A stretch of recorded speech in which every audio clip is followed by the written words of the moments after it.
1 2 เทส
ดสอบขอเชิญโยคีหญิงขึ้นข้างบนด้วยนะให้เต็มโยคีหญิงนั่งข้างบนเลยเดี๋ยวสักหน่อยฝนจะตก ตรงข้างหน้าจะเปียกหมดนะ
ขอนิมนต์พระภิกษุสงฆ์สามเณรเจริญพรแม่ชีโยคีคุกเข่าพนมมือ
บูชาพระรัตนตรัย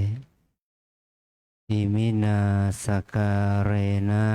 อิมินาสการเรนะ พุทธังอภิปูชยามะพุทธังอภิปูชยามะอิมินาสการเรนะอิมินาสการเรนะ ธัมมังอภิปูชยามะธัมมังอภิปูชยามะอิมินาสการเรนะ อิมินาสการเรนะ สังฆังอภิปูชยามะสังฆังอภิปูชยามะอะระหังสัมมาสัมพุทโธภควาอะระหังสัมมาสัมพุทโธภะคะวาพุทธัง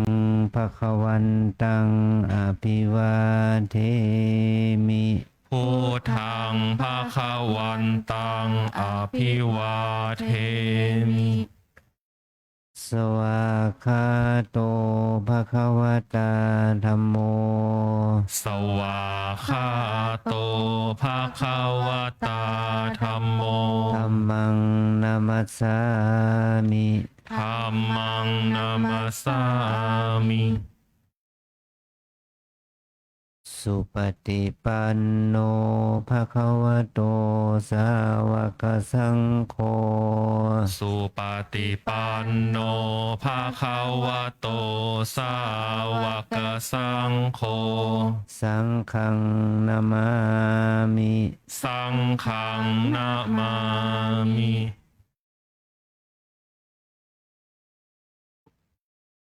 ท่านธรรมยังพุทธัสสะภะคะวะโต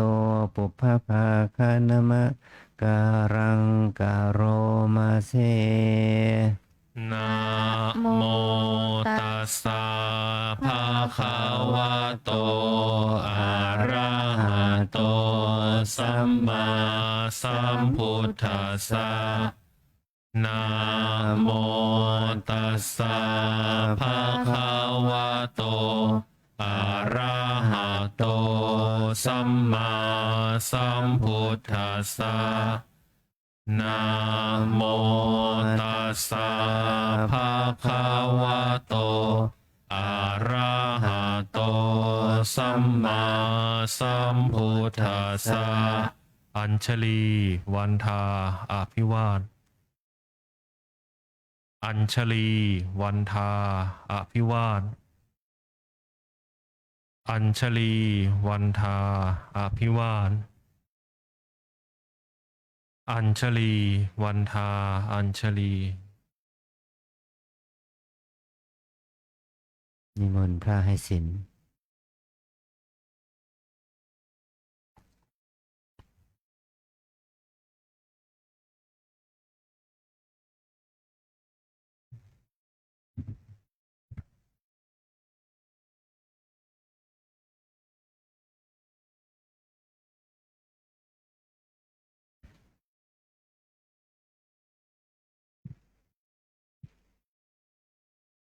นิมนต์สามเณรทุกรูปกล่าวคำอาราธนากราบพระอาจารย์พร้อมกล่าวคำอาราธนาศีลพร้อมกันนะครับ อัญชลีวันทาอภิวาทอัญชลีวันทาอภิวาทอัญชลีวันทาอภิวาทอัญชลีวันทาอัญชลีมายังพันเตสรณะสีลังยาจามะทุติยัมปิมายังพันเตสรณะสีลังยาจามะตาติยัมปิมายังพันเตสรณะสีลังยาจามะ นะโมตัสสะภะคะวะโตอะระหะโตสัมมาสัมพุทธัสสะนะโมตัสสะภะคะวะโตอะระหะโตสัมมาสัมพุทธัสสะนะโมตัสสะภะคะวะโตอะระหะโตสัมมาสัมพุทธัสสะ นะโมตัสสะภะคะวะโตอะระหะโตสัมมาสัมพุทธัสสะนะโมตัสสะภะคะวะโตอะระหะโตสัมมาสัมพุทธัสสะนะโมตัสสะภะคะวะโตอะระหะโตสัมมาสัมพุทธัสสะ ยะมหังวทามิตังวเทหิ อามะพันเต พุทธังสรณังคัจฉามิ พุทธังสรณังคัจฉามิ ธัมมังสรณังคัจฉามิ ธัมมังสรณังคัจฉามิ สังฆังสรณังคัจฉามิ สังฆังสรณังคัจฉามิ ทุติยัมปิพุทธังสรณังคัจฉามิ ทุติยัมปีพุทธังสรณังคัจฉามิ ทุติยัมปิธัมมังสรณังคัจฉามิ ทุติยัมปีธัมมังสรณังคัจฉามิ ทุติยัมปิสังฆังสรณังคัจฉามิ ทุติยัมปีสังฆังสรณังคัจฉามิ ตติยัมปิพุทธังสรณังคัจฉามิ ตาติยัมปีพุทธังสรณังคัจฉามิ ตติยัมปิธัมมังสรณังคัจฉามิ ตาติยัมปีธัมมังสรณังคัจฉามิ ตติยัมปิสังฆังสรณังคัจฉามิ ตาติยัมปีสังฆังสรณังคัจฉามิ ติสรณะขมนังนิทิตัง อามาพันเต ปานาติปาตาเวรมณี ปานาติปาตาเวรมณี อาทินนาทานาเวรมณี อาทินนาทานาเวรมณี อะพรหมจริยาเวรมณี อาพรหมจริยาเวรมณี มุสาวาทาเวรมณี มุสาวาทาเวรมณี สุราเมรยมัชฌะปมาทฐานาเวรมณี สุราเมรยมัชฌะปมาทฐานาเวรมณี วิกาลโภชนาเวรมณี วิการะโภชนาเวรมณี นัจจคีตวาทิตาวิสุกทัสสนาเวรมณี นาจาคีตาวาทิตาวิสุกทัสสนาเวรมณี มาลาคันทวิเลปนะธารณะมันดนาวิภูสนัฐานาเวรมณี มาราคันธาวิเรปนาธารณะมันตนะวิปุสนัฏฐานาเวรมณี อุจจาสยนะมหาสยนาเวรมณี อุจจาสยนามหาสยนาเวรมณี ชาตารูปารัชตาปฏิคหานาเวรมณี ชาตารูปาราชตาปฏิฆหานาเวรมณี อิมานิทัสสะสิกขาปทานิสมาธิยามิ อิมานิทัสสะสิกขาปทานิสมาธิยามิ อิมานิทัสสะสิกขาปทานิสมาธิยามิ อิมานิทัสสะสิกขาปทานิสมาธิยามิ อัญชลี วันทา อภิวาทอัญชลี วันทา อภิวาทอัญชลี วันทา อภิวาทอัญชลี วันทา อัญชลี เรียนเชิญคณะแม่ชีโยคีทุกท่านนั่งคุกเข่า กราบพระสมทานศีลพร้อมกันค่ะ อัญชลี วันทา อภิวาทอัญชลี วันทา อภิวาทอัญชลี วันทา อภิวาทอัญชลี วันทา อัญชลีมะยังพันเต ติสระเนนะสหะอัฏฐศีลานิยาจามะทุติยัมปิมะยังพันเต ติสระเนนะสหะอัฏฐศีลานิยาจามะตติยัมปิมะยังพันเต ติสระเนนะสหะอัฏฐศีลานิยาจามะ นะโมตัสสะภะคะวะโตอะระหะโตสัมมาสัมพุทธัสสะนะโมตัสสะภะคะวะโตอะระหะโตสัมมาสัมพุทธัสสะนะโมตัสสะภะคะวะโตอะระหะโตสัมมาสัมพุทธัสสะ นะโมตัสสะภะคะวะโตอะระหะโตสัมมาสัมพุทธัสสะนะโมตัสสะภะคะวะโตอะระหะโตสัมมาสัมพุทธัสสะนะโมตัสสะภะคะวะโตอะระหะโตสัมมาสัมพุทธัสสะ พุทธังสรณังคัจฉามิ พุทธังสรณังคัจฉามิ ธัมมังสรณังคัจฉามิ ธัมมังสรณังคัจฉามิ สังฆังสรณังคัจฉามิ สังฆังสรณังคัจฉามิ ทุติยัมปิพุทธังสรณังคัจฉามิ ทุติยัมปิพุทธังสรณังคัจฉามิ ทุติยัมปิธัมมังสรณังคัจฉามิ ทุติยัมปิธัมมังสรณังคัจฉามิ ทุติยัมปิสังฆังสรณังคัจฉามิ ทุติยัมปิสังฆังสรณังคัจฉามิ ตติยัมปิพุทธังสรณังคัจฉามิ ตติยัมปิพุทธังสรณังคัจฉามิ ตติยัมปิธัมมังสรณังคัจฉามิ ตติยัมปิธัมมังสรณังคัจฉามิ ตติยัมปิสังฆังสรณังคัจฉามิ ตติยัมปิสังฆังสรณังคัจฉามิ ต ติสรณะคมนังนิธิตัง อามะพันเต ปานาติปาตาเวระมะนีสิกขาปะทังสมาธิยามิ ปานาติปาตา เวระมะนีสิกขาปะทังสมาธิยามิ อทินนาทานาเวระมะนีสิกขาปะทังสมาธิยามิ อทินนาทานา เวระมะนีสิกขาปะทังสมาธิยามิ อพรหมจริยาเวระมะนีสิกขาปะทังสมาธิยามิ อพรหมจริยา เวระมะนีสิกขาปะทังสมาธิยามิ มุสาวาทาเวระมะนีสิกขาปะทังสมาธิยามิ มุสาวาทา เวระมะนีสิกขาปะทังสมาธิยามิ สุราเมระยะมัชฌะปมาทฐานาเวระมะนีสิกขาปะทังสมาธิยามิ สุราเมรยะมัชฌะปมาทัฏฐานา เวระมะนีสิกขาปะทังสมาธิยามิ วิกาลโภชนาเวระมะนีสิกขาปะทังสมาธิยามิ วิกาลโภชนา เวระมะนีสิกขาปะทังสมาธิยามิ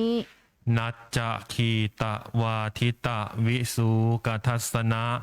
มาลาคันทะวิเลปนะธารณะมันดนะวิภูสนัทธานา เวระมะนีสิกขาปะทังสมาธิยามิ นัจจะคีตะวาทิตะ วิสุกะทัสสนะมาลาคันทะวิเลปนะธารณะมันดนะ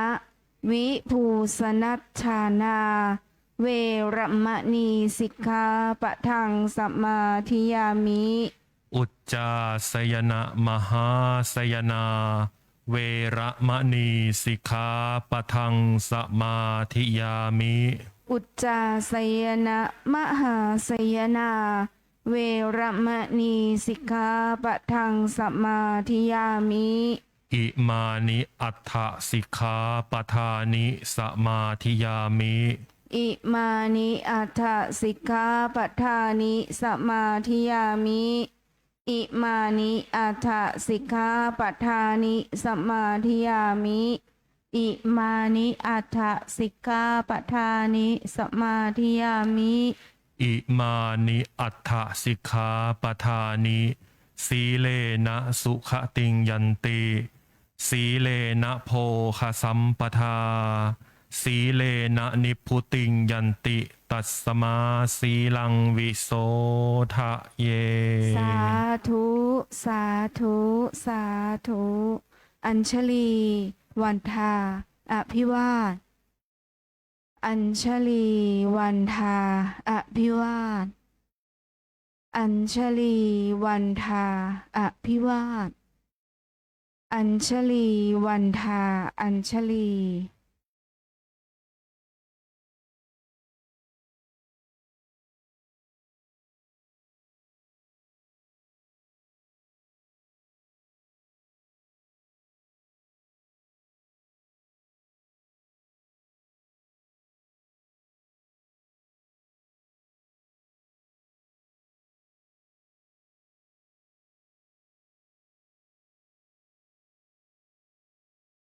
โยคีชายขยับขึ้นมาข้างหน้าโยคีหญิงขึ้นมาข้างบนโยคีหญิงขึ้นมาข้างบน มานั่งฟังธรรมข้างบน ที่นั่งเก้าอี้ไม่นั่งพับเพียบไม่ได้ก็นั่งเก้าอี้ข้างล่างโยคีที่นั่งข้างพับเพียบได้ขึ้นมานั่งข้างบน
วันนี้พวกเราได้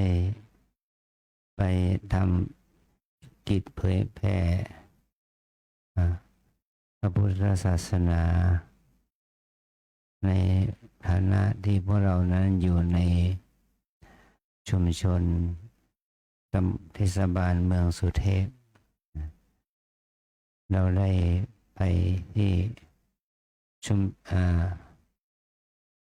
พี่น้องชาติพันธุ์ชาวมงที่บนดอยปุยเราโดยเฉพาะอาจารย์ตั้งแต่มาอยู่ที่วัดดอกเอื้องในเมืองเนี่ยตั้งปี2524ไม่เคยขึ้นที่ไปบนดอยปุยเลยยังแค่ไปถึงที่ภูพิงก็ไม่เคยขึ้นไปวันนี้เรามีธรรมะสัญจรเหมือนกับว่าเอาธรรมะเปิดใจธรรมะเปิดโลกนะเราได้ขึ้นไปทำกิจกรรมในเรื่องที่มีพ่อกำนันน่ะพ่อหลวงบ้านดอยปุยนั่นน่ะเป็นกำนันจะได้พูดถึงความในใจว่าตั้งแต่เกิดมา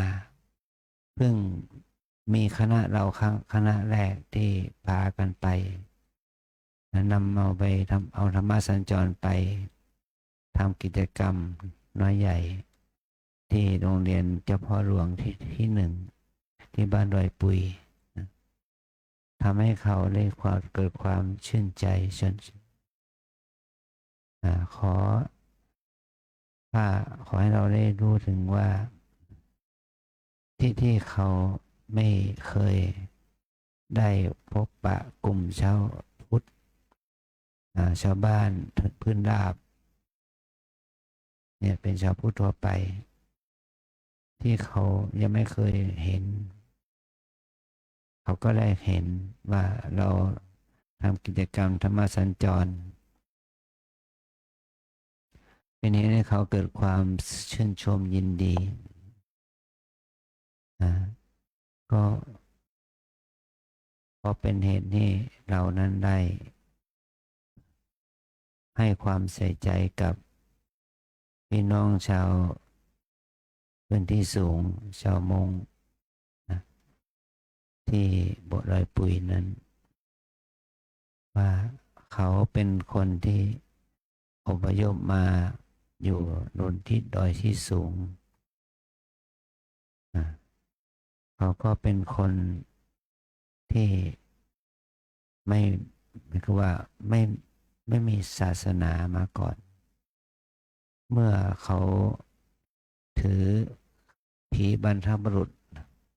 เมื่อมาอยู่ในเมืองไทยก็มีพระสงฆ์ไทยขึ้นไปเผยแผ่ธรรมขึ้นก็มีความเป็นชาวพุทธเกิดขึ้นที่เขาพูดว่าในหมู่บ้านเขานั้นมีทั้งพุทธศาสนาคริสเตียนอิสลามอะไรอย่างนี้นะอยู่ในหมู่บ้านเดียวกันนั้นแต่เมื่อเราได้เห็นคุณค่าของพุทธธรรมแต่ว่าเราเนี่ยพระภิกษุสามเณร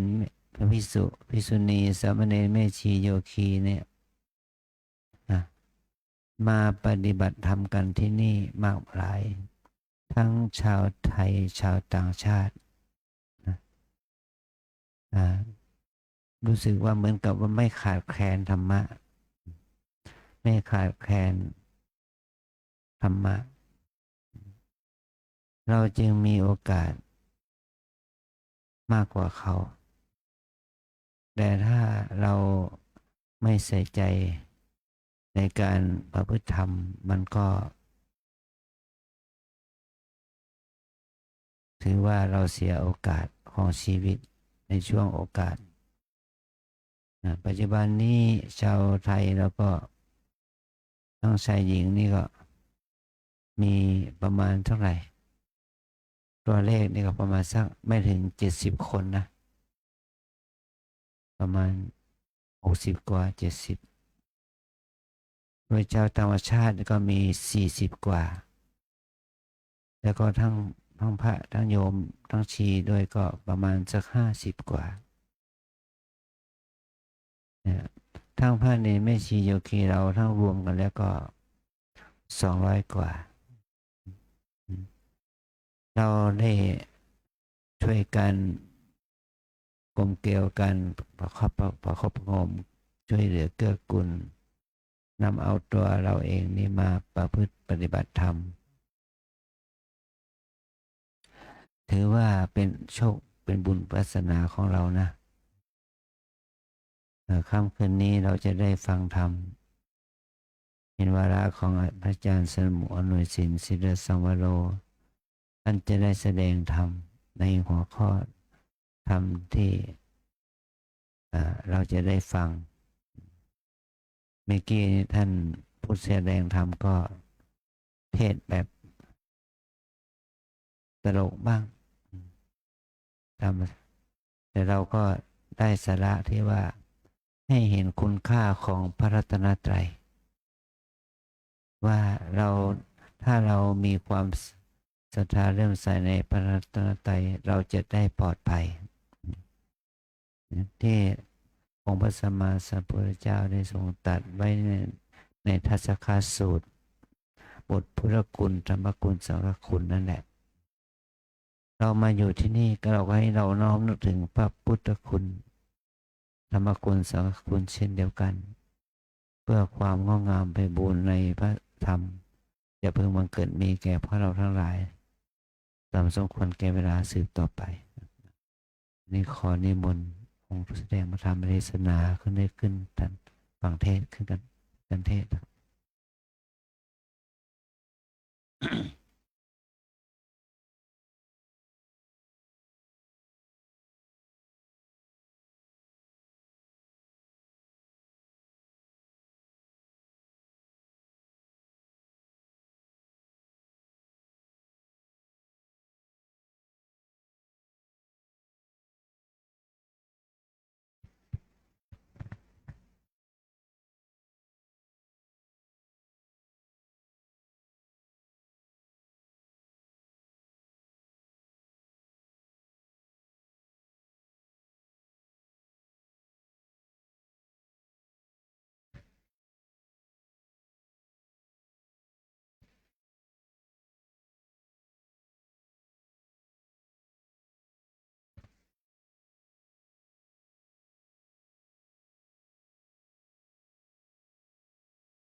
ปรางมาจะโลกาทิปติสัมปติกาตันชลีอานาทิวรังอายาจถาสันติเธอสัทธาปาราชกขชาติกาเทเสธรรมังอนุกรรมปิมังปะชังท้าวสหัมบดีพรหมเป็นบรมในพรหมาทรงฤทธิ์ที่ศักดาความบริสัทธิ์ทุกหมู่พรหมน้อมหัดนามัสการ ประดิษฐานณที่สมควรแล้วจึงบังคมชุลีบาทพระศาสดา ขอพรอันประเสริฐวรเลิศมโหฬารปวงสัตว์ในโลกากิเลสน้อยก็ยังมี ขอองค์พระจอมปราดสุธรรมาสอันรู้จีโปรดปวงประชานีท่านจงโปรดแสดงธรรม นิมนต์ท่านเจ้าข้าผู้ปรีชาอันเลิศล้ำโปรดแสดงพระสัทธรรม เทศนาประวัติเพื่อให้สำเร็จผลแด่ปวงชนบรรดานี้ศพสุขเกษมสีสมดังเจตนาเทินอาราธนังกโรมา นะโม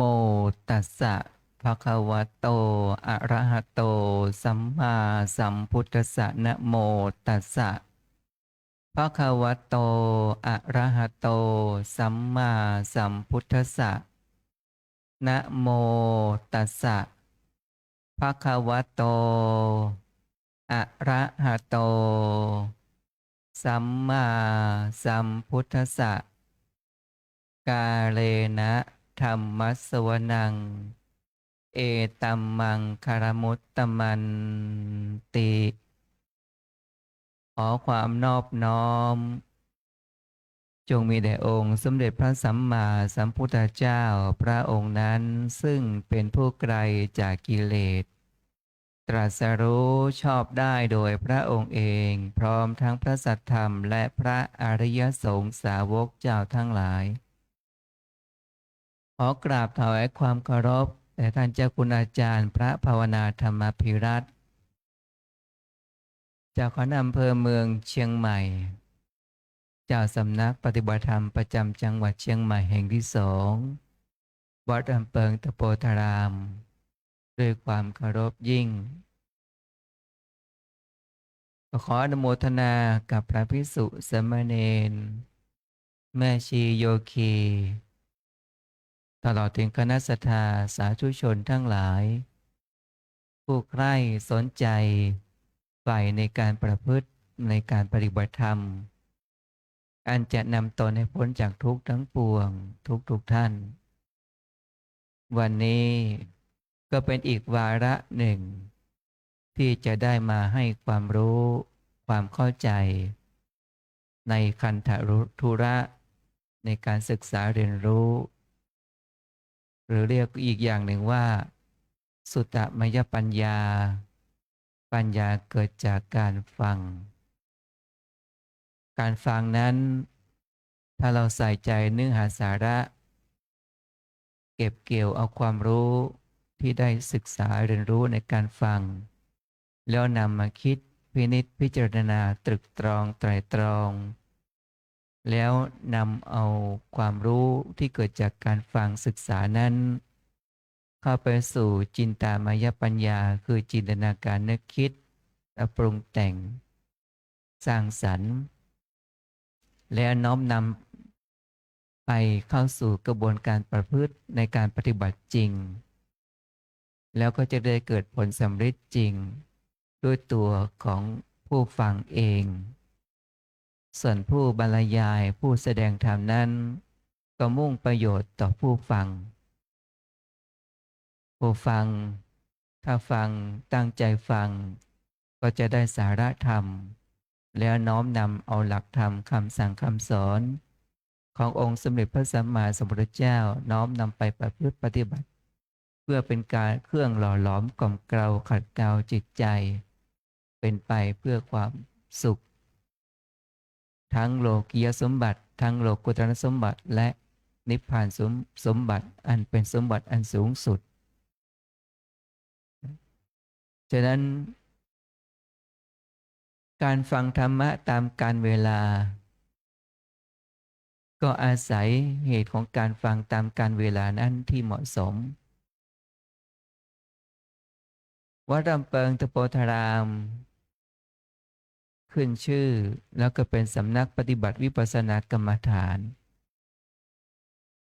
ครูอาจารย์ก็ได้เจริญรอยตามองค์สมเด็จพระผู้มีพระภาคเจ้า มีอดีตพระเดชพระคุณพระพรหมมงคลหลวงปู่ทองสิริมังคโร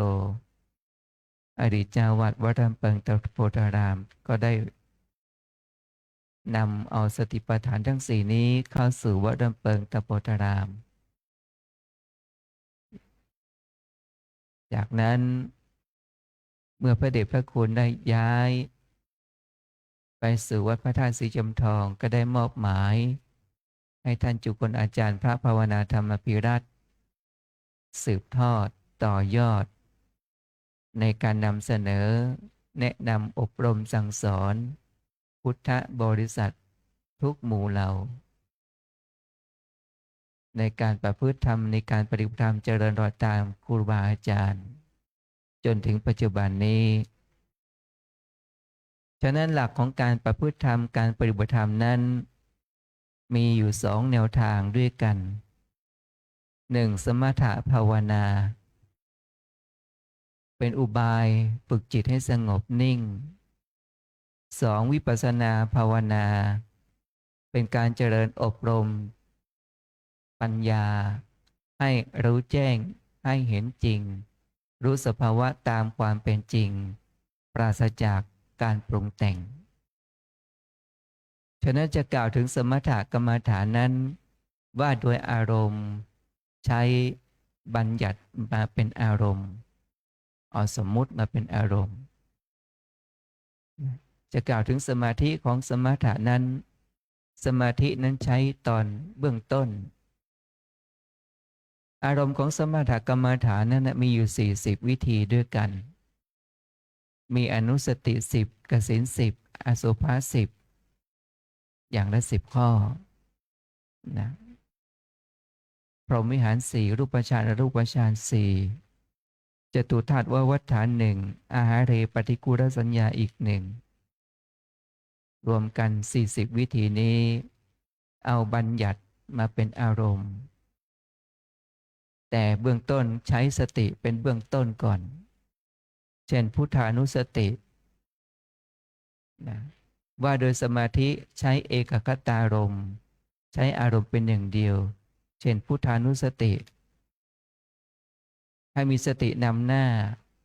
แล้วก็ระลึกนึกถึงคำบริกรรมภาวนาว่าพุทโธพุทโธพุทโธพุทโธพุทโธอาศัยสติเป็นเบื้องต้นเมื่อจิตเป็นสมาธิดีแล้วตัวสติคือระลึกได้ก็จะคลายเบาบางเจือจางสตินั้นก็จะหายไปมีแต่จิตที่ตั้งมั่นเป็นสมาธิเท่านั้น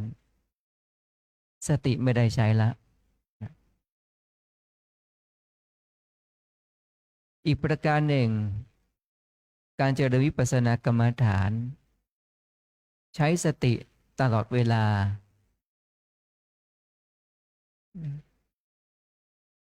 แล้วก็ใช้ได้อย่างต่อเนื่องไม่ให้ขาดสายใช้สติให้ถึงที่สุดจะขาดเสียสติไม่ได้ในการเจริญวิปัสสนา ฉะนั้นการเจริญวิปัสสนาเป็นการเจริญอบรมปัญญาให้รู้แจ้งเห็นจริงให้รู้ตามสภาพธรรมตามความเป็นจริงเช่นที่เราท่านทั้งหลายได้เจริญวิปัสสนากรรมฐานในแนวสติปัฏฐานมี4อย่างใช่ไหมกายเวทนาจิตธรรมใน4ประการเนี่ยเป็นฐานเป็นที่ตั้งแห่งสติเพื่อเราจะระลึกรู้ด้วยความไม่ประมาทให้พิจารณากายในกายของเราอยู่เนืองๆให้พิจารณาเวทนาในเวทนาอยู่เนืองๆพิจารณาจิตในจิตอยู่เนืองๆพิจารณาธรรมในธรรมอยู่เนืองๆอันดับแรกมุ่งเน้นตัวสติตลอดเวลาเลยทั้งกายเวทนา4อย่างนี้กายเวทนาจิตธรรมนะเมื่อมีสติแล้วสิ่งที่ขาดไม่ได้อีกประการหนึ่งก็เรียกว่าวิริยะความเพียรหรือเรียกชื่อว่าอาตาเปมีความเพียรพยายามที่จะกำหนดรู้สภาวะลักษณะต่างๆในรูปนามขันธ์ห้ารู้ลักษณะตามความเป็นจริงสิ่งที่เราเผชิญอยู่กับอาการต่างๆที่เกิดขึ้นในรูปของเรารูปนั้นมีรูปหยาบแล้วก็รูปละเอียดรูปละเอียดเขาเรียกสุขุมมารูปที่มันละเอียดหรือเรียกอย่างรูปไกลรูปไกลเนี่ยเป็นรูปละเอียดเราสามารถไม่สามารถมองเห็นแต่เราสามารถรู้ด้วยธรรมารมณ์คืออารมณ์เกิดจากใจนั่นเองส่วนรูปที่หยาบก็คือตาหูจมูกลิ้นกายที่เราสัมผัสเห็นรูปพรรณสันฐานว่าคนนั่งคนยืนคนเดินคนนอนเห็นศีรษะเห็นดวงตาเห็นจมูกเห็นปากนะเห็นลักษณะรูปพรรณสันฐานต่างๆก็เรียกรูปหยาบฉะนั้นกายรูปประกอบด้วยกายประสาทด้วยความใสความเลื่อมใสมันก็มีความเกี่ยวข้องเกี่ยวกับจริตด้วยจริตบุคคลที่มีราคะจริตโทสะจริตโมหะจริตวิตกจริตศรัทธาจริตแล้วก็พุทธจริตเมื่อเรามีสติพิจารณากายในกายแล้วเราก็จะเห็นเวทนาเมื่อกำหนดเวทนาในเวทนาก็จะเห็นสภาวะจิตของเราเมื่อพิจารณาจิตในจิตของเราก็จะเห็นสภาวะธรรมต่างๆแล้วก็จะร่วงรู้แล้วก็เห็นกายที่มีความละเอียดสุขุมลุ่มลึกแล้วก็สัมผัสรู้ว่าโทสะจริตเนี่ยในหลักคัมภีร์วิสุทธิมรรคท่านได้กล่าวเอาไว้บุคคลที่มีหนาไปด้วยอำนาจก็มีความหนามีความหนักแน่นเยอะมันมีความเยอะเช่นราคะจริตโทสะจริตราคะจริตโทสะจริตนี่เลือดจะมีความเข้มข้นราคะจริตนี้เลือดนี้จะออกสีแดงโมหะจริตเหมือนกับน้ำล้างเนื้อนะเนื้อที่เขาเอาน้ำมาล้างเนื้อเนาะสีน้ำนะโมหะจริตมันเหมือนกับสีอะไรที่มันเมล็ดอะไรฟังพลูอะไรไม่รู้เนี่ยเป็นใยนะวิตกจริตเหมือนกับจำไม่ได้เหมือนกันวิตกจริตนะเนี่ยส่วนศรัทธาจริตนั้นจะเป็นลักษณะของคล้ายๆกับสีดอกกัญญิกาสีเหลืองอ่อนส่วนพุทธจริตนั้นเลือดจะมีความสีใสเหมือนกับแก้วที่เขาได้ขัดสีขาวเลือดสีใสเลือดมีสีขาวใสเหมือนกับอุปมากับแก้วที่เขาขัดได้ผ่านการเจรไนมาอย่างดีนี่คือพุทธจริตพุทธจริตนั้นจะเน้นในด้านปัญญาผู้มีปัญญาเห็น สภาพธรรมตามความเป็นจริงนะฉะนั้นจริตทั้ง6ประการเนี้ก็จะเข้ามาสู่ในสติปัฏฐานทั้ง4นี้ได้เมื่อโยคีมีการเดินจงกรมนั่งสมาธิเบื้องต้นขั้นตอนวิธีการปฏิบัติสิ่งที่จะขาดไม่ได้มีองค์ธรรม3ประการด้วยกัน 1. สติระลึกรู้หมายถึงการกำหนดให้ได้ปัจจุบันขณะ 2. วิริยะหรือเรียกอีกชื่อหนึ่งว่าอาตาปีมีความเพียรพยายามอาศัยสตินี่แหละเป็นต้นเหตุกำหนดระลึกรู้ตลอดทั้งวันทั้งคืนนะถึงแม้นอนหลับไปแล้วตื่นขึ้นมาก็กำหนดตื่นขึ้นมากำหนดแล้วก็อาจจะหลับไปอีกครั้งหนึ่งก็ได้นะตื่นก็กำหนดหลับก็กำหนดนะก่อนที่จะหลับก็กำหนดแต่หลับไปแล้วจิตตกผวังค์ไม่รู้เรื่องละถ้าตื่นขึ้นมาจิตก็จะรับรู้ว่าตนเองตื่นจิตตื่นขณะจิตตื่นนั้นเราคิดอะไรเรามีจริตประเภทไหนเราก็จะรู้ด้วยตัวของเราเองนะกลุ่มที่มีโทสะจริตก็จะเป็นคนเจ้าอารมณ์ขี้หงุดหงิดโทสะจริตเนี่ยเกิดขึ้นไวแล้วก็ดับไวอุปนิหนักพื้นเพอุปนิสัยหนักไปในทางความโกรธตาเห็นอะไรหูได้ยินอะไรเห็นแล้วก็ปุ๊บความโกรธเกิดขึ้นไวแต่ก็ดับไวโทสะนี่นะส่วนราคะจริตนี้เกิดช้านะเกิดช้าตั้งได้อยู่นานกลุ่มที่รักสวยรักงามชอบของประณีตประดิษฐ์ประดอยความละเอียดอ่อนนี่คือราคะจริตนะโมหะจริตนี้กลุ่มนี้จะไม่ค่อยจะพิจารณาอะไรไม่ค่อยจะค่อนข้างที่จะหยาบหน่อยหนึ่งโมหะจริตเนี่ยเป็นคนหลงลืมเลอะเลือนเลื่อนลอยไม่รู้สภาพตามความเป็นจริงจะมีความหลงมักจะมีความหลงสมวิตกจริตนั้นมีความขี้กังวลใจคิดเล็กคิดน้อยคิดโน่นคิดนี่ศรัทธาจริตจะมีความเลื่อมใสใครว่าอะไรก็เชื่อหมดไปในทางความเชื่อใครว่าอะไรก็เชื่อชักชวนไปทางที่ดีก็ไปชักชวนในทางที่ไม่ดีก็ไปศรัทธาจริตแต่ข้อสุดท้ายนี่พุทธจริตคือประกอบด้วยปั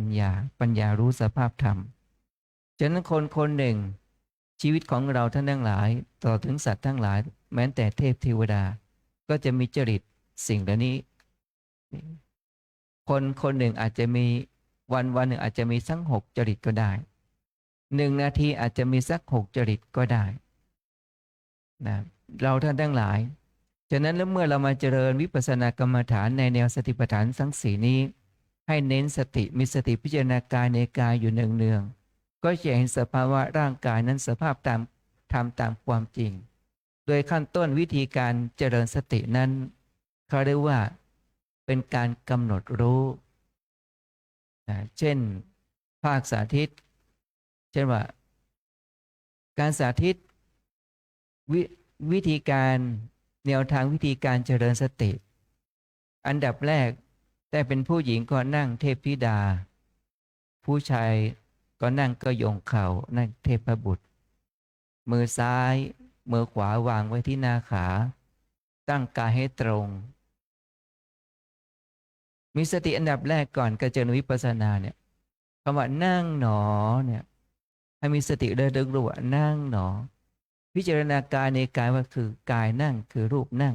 นี่คือรูปที่มีความหยาบนั่งหนอนั่งหนอนั่งหนอแต่ถ้าเรามีสติแนบแน่น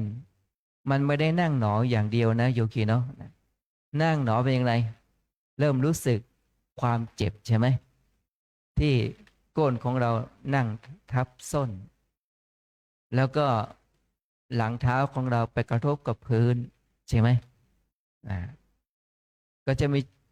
ส่วนที่กดทับก็จะรู้สึกว่าเจ็บสึกปวด นั่งทับไปนานๆเลือดมันไหลเวียนไม่ได้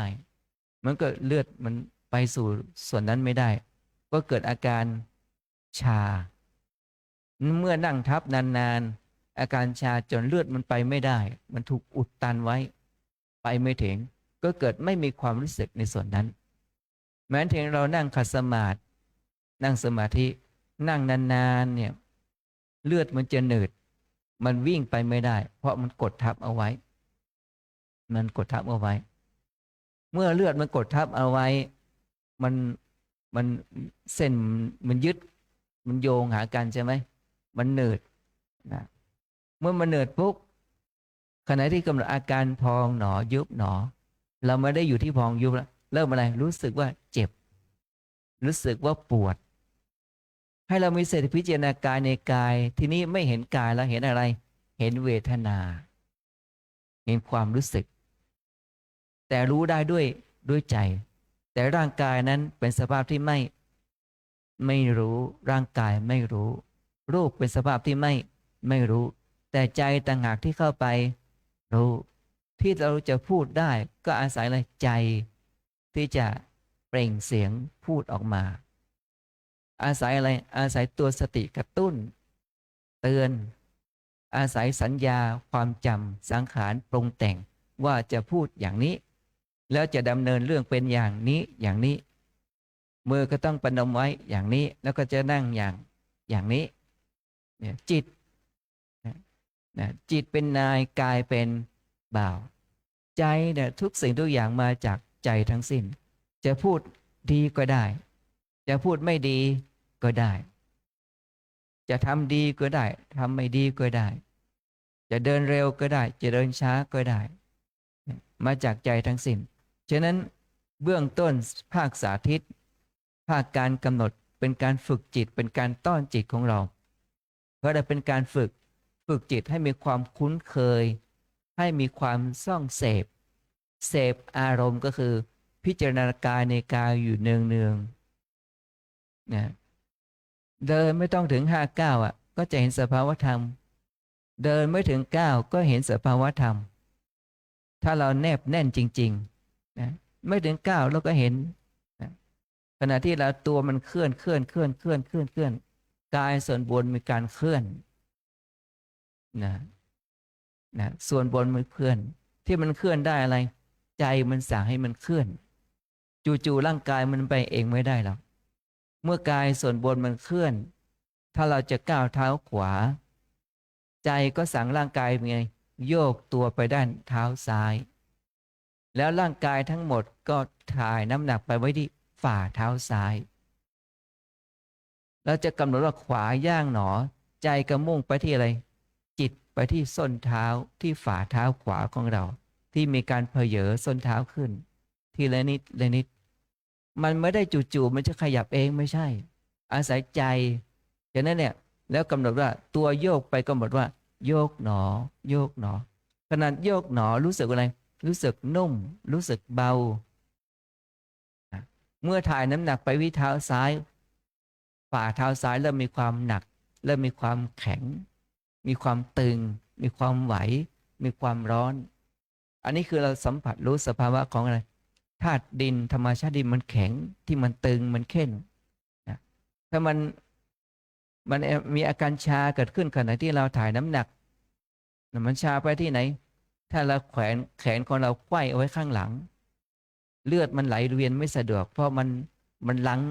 ตรงที่หัวไหล่ของเราใช่ไหมมันลังทำให้เลือดไปสู่ที่นิ้วข้อมือของเราไม่สะดวกทำให้เกิดอาการชาที่ปลายนิ้วแต่ถ้าบุคคลใดมีเลือดลมดีหรือเรียกว่าธาตุดินธาตุน้ำธาตุลมธาตุไฟมีความปรับสมดุลกันดีเลือดลมก็จะไหลเวียนดีอาการเจ็บอาการเมื่อยอาการล้าก็จะมีน้อยแต่บุคคลที่มีกำลังสติดีกำลังสมาธิดีก็สามารถพิจารณากายในกายเห็นอาการทางกายในกายได้ชัดมากยิ่งขึ้นก็จะมีความละเอียดอ่อนในกายได้มากยิ่งขึ้นก็จะเห็นอะไรเห็นความเปลี่ยนแปลงคือเห็นความไม่เที่ยงนั่นเองฉะนั้น การเดินแต่ละก้าวการกำหนดพองหนอยุบหนอแต่ละขณะนะเจ็บหนอแต่ละขณะเราต้องมีสติดำเนินเป็นไปอย่างต่อเนื่องแล้วกำหนดแบบจดจ่อนี่เป็นการสร้างนิสัยเป็นการฝึกจิตเป็นการอบรมจิตให้แนบแน่นให้สนใจให้ใส่ใจตั้งใจให้แนบแน่นอยู่ในอารมณ์ในอาการนั้นๆไม่ว่าอะไรจะมาปรากฏเช่นฐานกายของเราก็จะเห็นกายที่มีความละเอียดอ่อนมากยิ่งขึ้นจากที่เราไม่รู้เจ็บไม่รู้ปวดแล้วก็รู้จักเจ็บรู้จักปวดได้ชัดมากยิ่งขึ้นดังนั้นความเจ็บความปวดไม่ใช่ไม่ดีแต่ความเข้าใจของคนทั่วไปก็บอกว่าปวดเหลือเกินไม่ดีเลยวันนี้ปวดทั้งวันเลยเขาก็ใจของเขาอย่างนั้นอันนี้เขาเรียกว่ามิจฉาทิฏฐิมีความเห็นผิดเข้าใจว่าความเจ็บความปวดไม่ดีเมื่อบุคคลใดที่คิดว่าความเจ็บความปวดไม่ดีถามว่าใจเขาเป็นสุขหรือเป็นทุกข์สุขหรือทุกข์เพราะไปโทษว่าความปวดไม่ดีทีนี้ความปวดอยู่ที่ไหนอยู่ในกายนี้แต่ร่างกายรู้ไหมไม่รู้แต่อะไรรู้นี่เราก็กล่าวว่าโทษว่าความปวดไม่ดีเพราะเรามีอะไรโทสะนั่นเองเกิดอะไรเกิดจากแรงจิตที่มันมีความปฏิฆะความขัดเคืองใจขุ่นข้องใจไม่ชอบอะไรไม่ชอบความเจ็บความปวดถ้าเราไม่ชอบความเจ็บความปวดก็แสดงว่าเราไม่ชอบตัวเราไปด้วยจริงไหมทั้งที่ความเจ็บความปวดนั้นเป็นความจริงเราจะปฏิเสธไม่ได้เพราะมันอยู่ในกายนี้เราจะได้มาปฏิบัติหรือเราไม่ได้มาปฏิบัติเวทนาก็มีกับทุกๆคนฉะนั้นความเข้าใจว่าเวทนาแปลว่าความรู้ความรู้สึกตาเห็นก็เกิดความรู้สึกนี่เป็นเวทนาทางตาหูได้ยินเสียงก็เป็นเวทนาทางหูขณะที่บรรยายทำอยู่จมูกได้กลิ่นก็เป็นเวทนาขณะที่บรรยายทำอยู่เรามีน้ำลายใช่ไหมแล้วก็มีรู้อะไรรู้รสของน้ำลายลิ้นได้ลิ้มรสขณะนั้นนั่งบรรยายอยู่หรือเรานั่งฟังอยู่เราก็รู้สึกอะไรมันตึงเจ็บปวดเมื่อยล้าใช่ไหมแล้วก็เป็นอะไรเวทนาจริงไหมเอ่ยเราชอบใจไม่ชอบใจคนที่รู้ดีก็คือใครเอ่ยใครก็ตัวเราฉะนั้นการปฏิบัติธรรมก็คือมาดูกายมาดูใจหรือเรียกภาษาทางธรรมเรียกว่ามาดูรูปมาดูนามรูปทั้งหมดเป็นสภาพที่ไม่รู้รูปนั้นมีอยู่2ชนิดรูปที่มีวิญญาณครองและรูปที่ไม่มีวิญญาณเช่นคัมภีร์เนี่ยเป็นรูปเหมือนกันรูปคือสีต่างๆเป็นรูปแต่ไม่มีวิญญาณแต่ผู้พูดก็รูปเหมือนกันมีสีเหมือนกันแต่มีวิญญาณครองอยู่ฉะนั้นมีอะไรมีจักขุวิญญาณโสตวิญญาณฆานวิญญาณชิวหาวิญญาณแล้วก็กายวิญญาณแล้วก็มีมโนวิญญาณเนี่ยเรามีวิญญาณทั้ง6ประการฉะนั้นความสมบูรณ์ของการเห็นก็คือ1ต้องมีจักขุวิญญาณแล้วก็มีจักขุประสาทด้วยความใสแล้วก็มีแสงสว่างแล้วก็มีสีมากระทบแล้วก็มีการนมัสการก็คือพิจารณาโดยแยบคายก็เราก็สมมุติว่านี่เป็นสามเณรนี่เป็นพระนี่เป็นโยคีชายนี่เป็นโยคีหญิงถ้ามองไปทางโน้นก็เป็นแม่ชีเหล่านี้เป็นต้น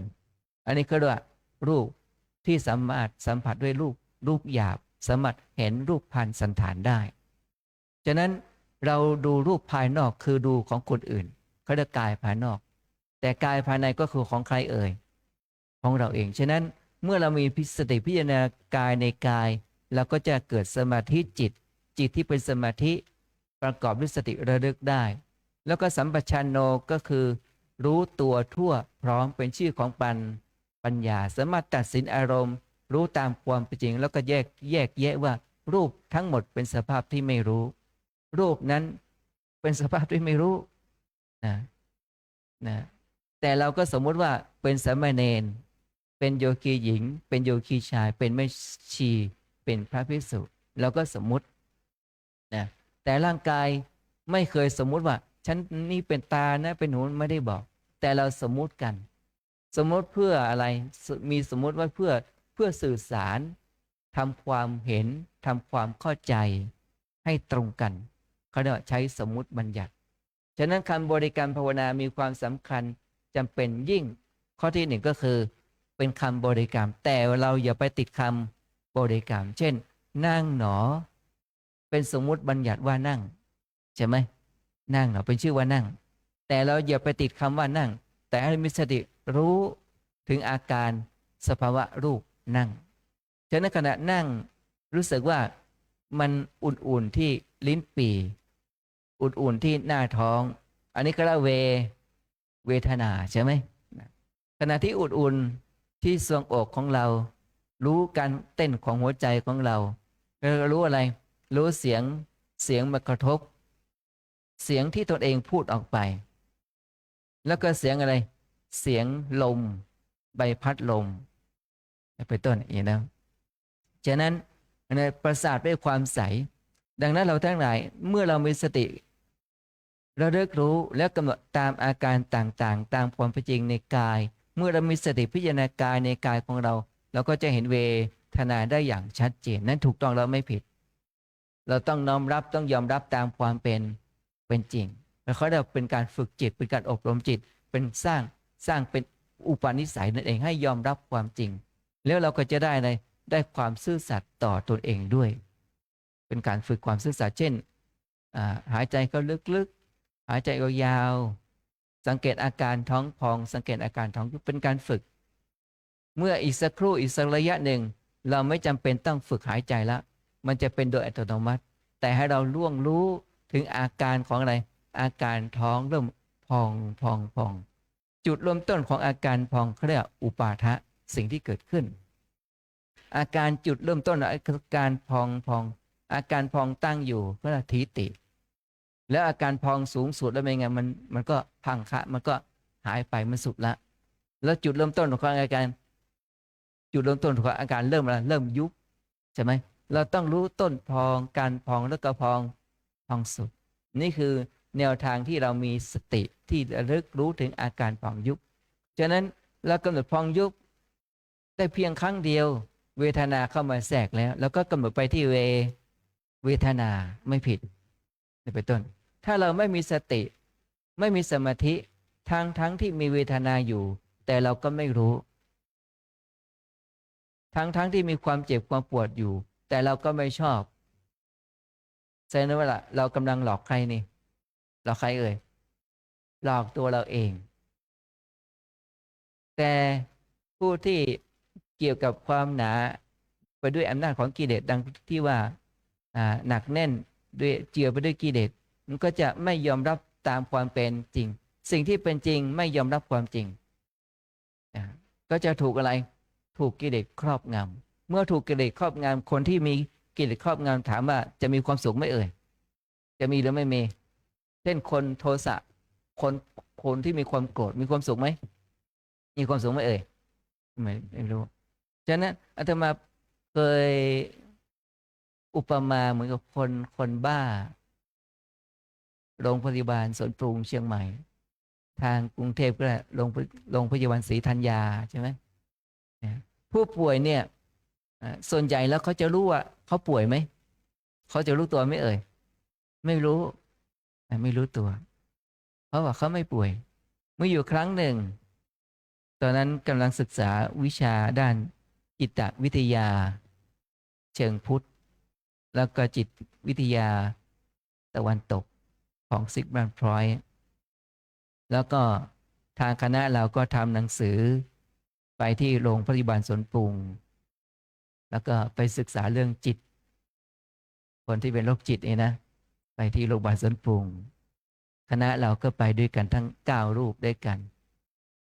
ก็เอารถตู้มจร.ไปแล้วก็ไปถึงที่นั้นก็ลงนายแพทย์จำลองดิษยวณิชก็ต้อนรับทันทีที่เปิดรถลงปรากฏมีผู้หญิงคนหนึ่ง วิ่งมา แล้วก็ตวาดเสียงว่าตะโกนมาว่าไปช่วยจับคนบ้าหน่อย ช่วยจับคนบ้าหน่อยนะเพื่อนสถามิกนะท่านประทีปนะท่านก็สวนกลับไปว่า ไหนคนบ้าอยู่ไหนอ่ะ คนบ้าอยู่ในรถ ถามว่าใครบ้า ใครบ้าเขาว่าพระอยู่ในรถเป็นคนบ้า แสดงว่าใครบ้าเอ่ยนะแล้วเราก็ไม่ว่ากันก็ไป คุณหมอเต็มเราก็เดินนำหน้าไป แนะนำสถานที่ แนะนำรู้จักว่าคนป่วยอาการเป็นอย่างนี้อย่างนี้ แล้วก็เข้าห้องสัมมนาไปต้น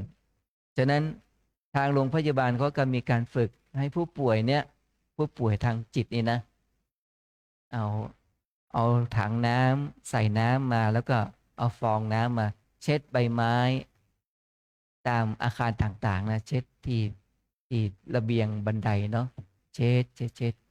ก็ถามว่าคุณหมอ การงานอย่างอื่นไม่เยอะแยะทำไมเขาไม่ไปทำมาเช็ดใบไม้ทีละใบเลยเป็นอุบายเป็นการฝึกจิตให้เขามีงานทำเป็นการฝึกจิตนะแล้วก็เมื่อเขาสัมมนาเรียบร้อยคุณหมอก็พาเดินไปที่สวนการเกษตรทางหลังโรงพยาบาลสวนปรุงแล้วก็เดินไปเขามีการทำการเกษตรด้วยนะไม่ให้เขาว่างอ่ะให้เขามีจิตเขามีงานทำแต่เขาจะฟุ้งซ่านจะปรุงแต่งอารมณ์พอดีเมื่อผู้หญิงคนหนึ่งวิ่งมาก็ร้องไห้แล้วก็หัวเราะเราเคยเป็นอย่างนี้ไหม ร้องไห้แล้วก็หัวเราะแล้วเขาก็พูดว่าไงหัวฉันมาแล้วชี้ไปที่ท่านพระที่หัวฉันมาแล้วดีใจแล้วก็อย่างนี้ก็มีก็ไปเดินไปอีกศึกษาดวงงานต่อไปอีกพอดีมีงู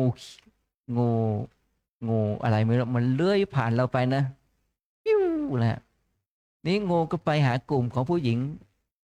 เนี่ยนะกลุ่มผู้หญิงเหล่านั้นเห็นงูแล้วเป็นไง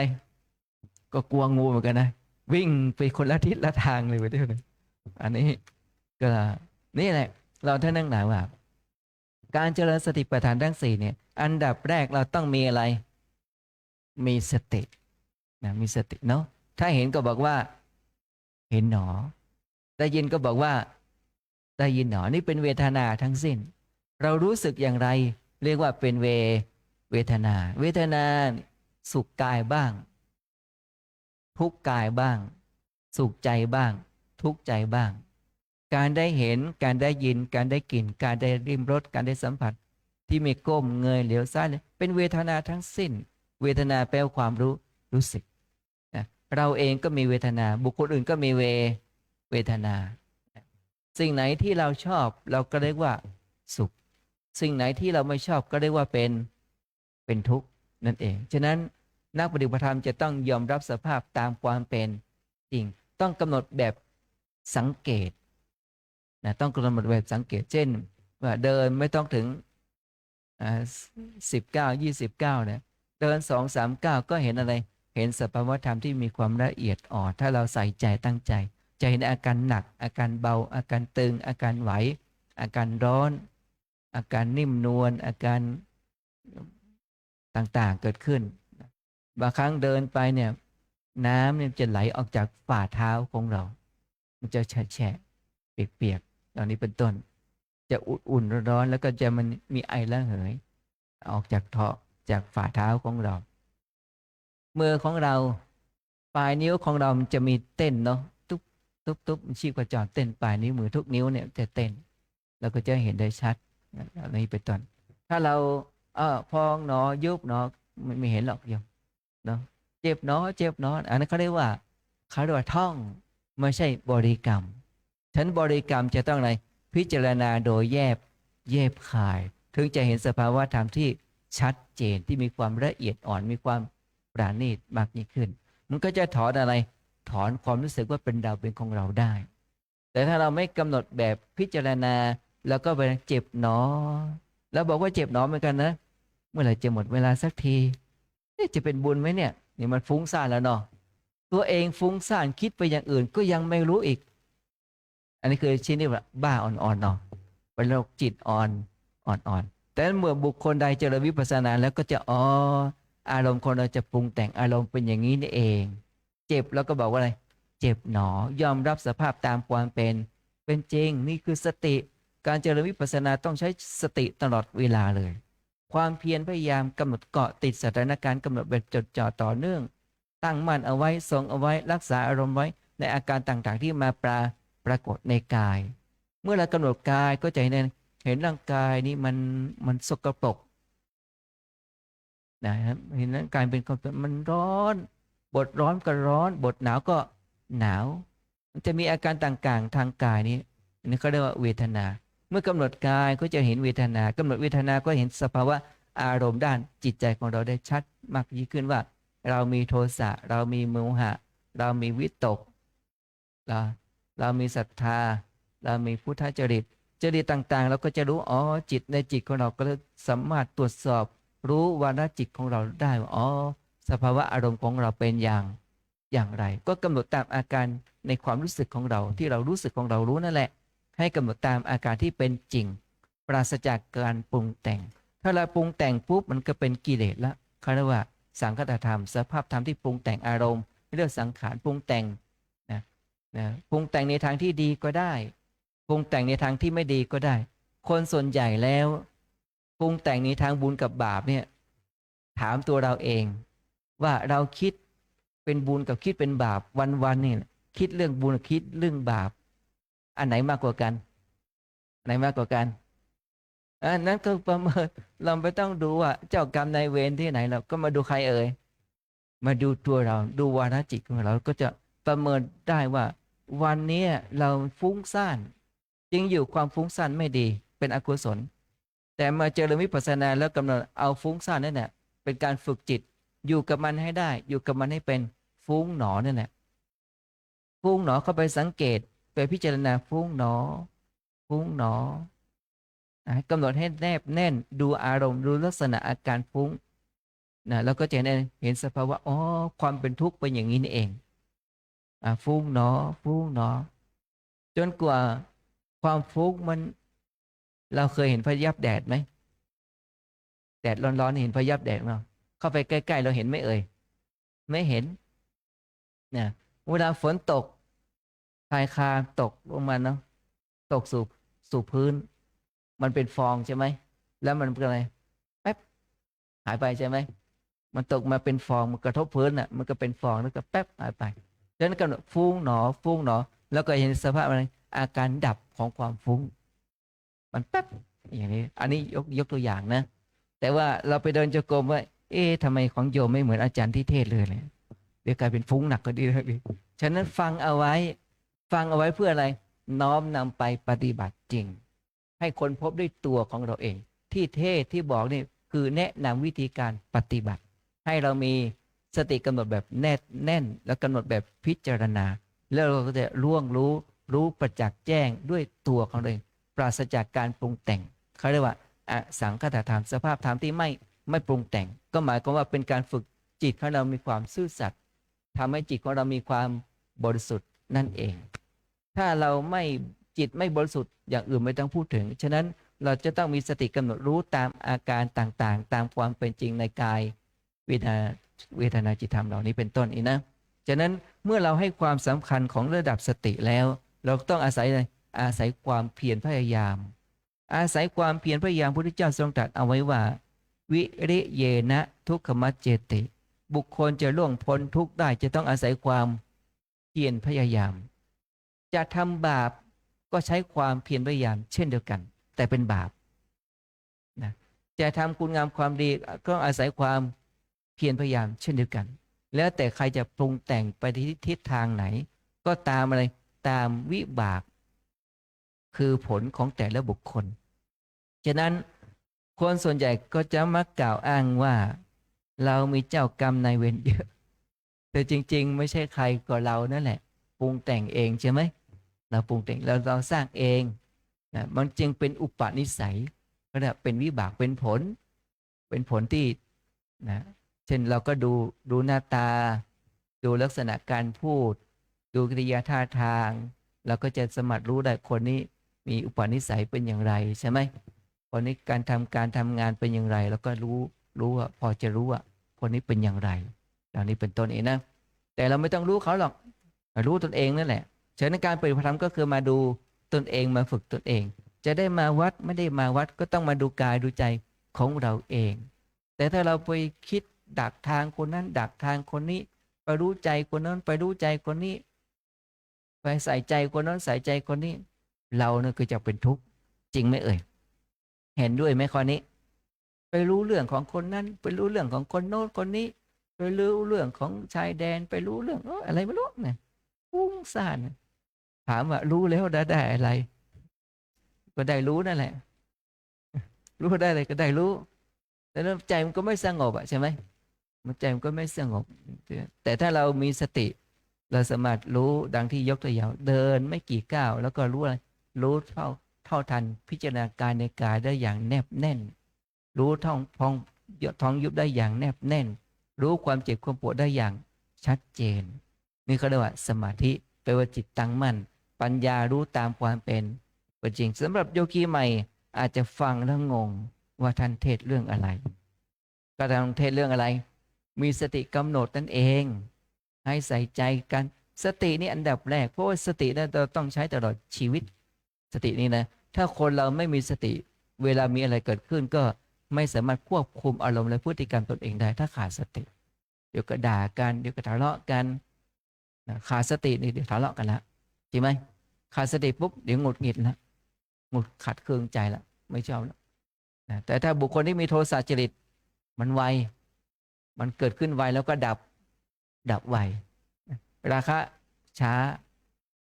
ยิ่งโมหะเป็นไงยิ่งลึกเลยโมหะนี่มันลึกยากที่จะออกได้โมหะเนี่ยมันมืดไปหมดโมหะนี่นะมันมืดนะถ้าจะยกในตัวอย่างว่าไตรปิฎกในเทศไม่ยาวนานเนาะจะนั้นมันมืดโมหะนี่นะมันไม่รู้สภาพตามความเป็นจริงเนี่ยขาดปัญญานั่นเองมืดมีศรัทธามากเกินไปก็จะหลงอีกไม่มีศรัทธาก็ไม่เชื่อใครก็พูดยากอีกเหล่านี้เป็นต้นฉะนั้นเราก็ต้องประเมินตัวเราต้องฝึกตัวเราพัฒนาตน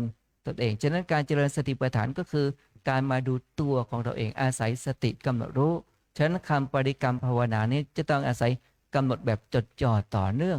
ในอารมณ์ต่างๆตามความเป็นจริงจนเห็นอาการวาระสุดท้ายของเขาเป็นต้นแต่เราเห็นวาระสุดท้ายเขาไหมเจ็บเนาะเจ็บนะเห็นวาระสุดท้ายของความเจ็บไหมเรียกไม่เห็นฮะมันเจ็บไปถึงไหนได้กี่หนอเจ็บหนอนี่ถ้าบุคคลใดมีปัญญาก็จะเห็นอาการเจ็บได้ชัดแล้วก็เห็นอาการเจ็บมันแป๊บแต่มันมีความต่อเนื่องแต่ไปยึดถือเนี่ยตัวนี้แหละเขาเรียกมานะเขาเรียกว่าสักกายทิฏฐิยึดถือว่าสำคัญว่าเป็นเราเจ็บว่าเจ็บเป็นของเราฉะนั้นครูบาอาจารย์ท่านที่กล่าวไว้ว่าห้ามคิดอยู่4 เรื่องเราจะได้มาปฏิบัติธรรมหรือไม่ได้มาปฏิบัติธรรมก็ตามจะอยู่ที่ไหนก็ตามจะเป็นใครก็ตามห้ามคิดอยู่4 เรื่อง1ห้ามคิดคอยเวลาถ้าคนทางโลกก็เมื่อไหร่จะสิ้นเดือนใช่ไหมเมื่อไหร่จะได้รับเงินเดือนคิดคอยเวลาถ้านักปฏิบัติธรรมก็ตั้งเวลาเอาไว้เดิน1 ชั่วโมงนั่ง1 ชั่วโมงเมื่อไหร่จะถึงเวลาเมื่อไหร่จะหมดเวลาคอยแต่เวลาเนี่ยใช่ไหมเอ่ย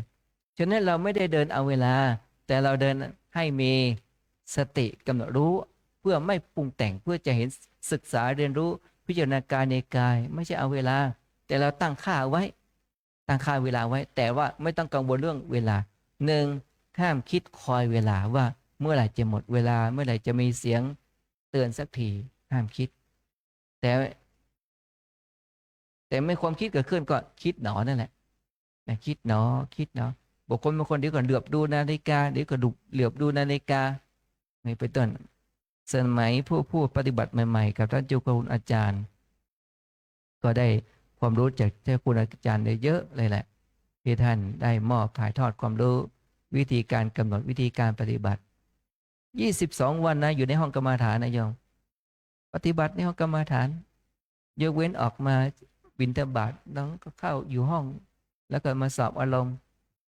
นะเวลาช่วงตี 1ตี 2นี่โอ้มันทรมานเนาะช่วงตี 1ตี 2เนี่ยนะโอ้เดินนี่มันเป็นไม้แปะเก้มันเรียบเนาะเดินไปกับเท้าก็เปียกหมดละเดินไปเนี่ยเหงื่อมันไหลออกจากซอกรักแร้เนี่ยนะแล้วก็น้ำอะไรมันตกใส่พื้นเดี๋ยวเดินไปเดี๋ยวน้ำมันออกจากใต้รักแร้มันไหลจากผ่านแขนนะมันเย็นวาบเลยนะแวบอ๋อน้ำออกจากรักแร้มันตกโดนแป๊ะอันนี้เป็นตัวนี้นะเดินไปก็เห็นรอยเท้ามันเปียกอะเนาะเดินทีนี้ช่วงตี 1ตี 2นี่มันง่วงนะ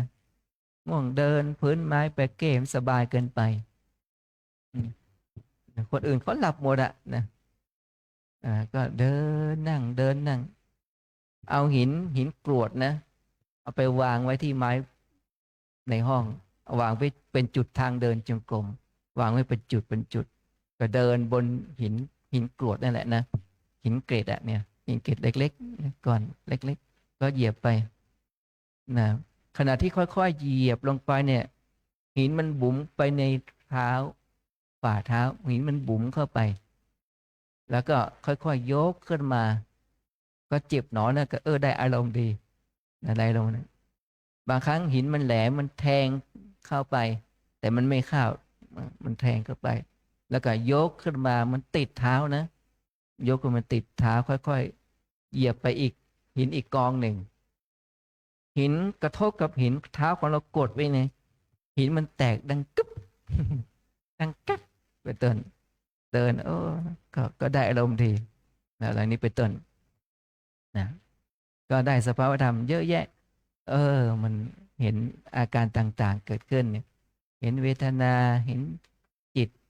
เห็นอะไรได้ชัดมันบางครั้งมันสบายเกินไปเดินไม่สบายเกินไปนะ